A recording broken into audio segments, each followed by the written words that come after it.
आजिर video रे महिला मानकर पीसीओडी जनित स्वास्थ्य समस्या विषय आलोचना करबा।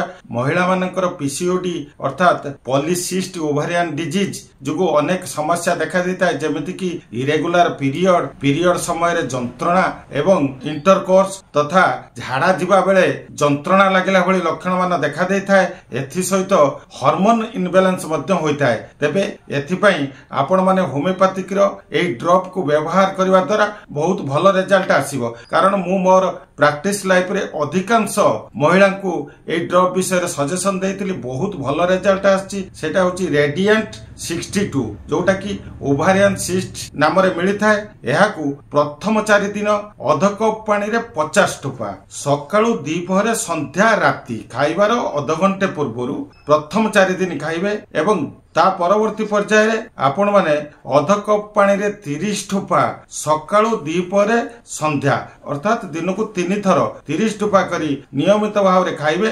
देखिबे आपनकर पीसीओडी जनित समस्या बहुत ए औषधटी लाभ देबो। एथि सहित पीसीओडी जुगु जो माने गर्भधारण रे समस्या देखा देउची से सब क्षेत्र रे मध्य यह बहुत सहायता करिवो।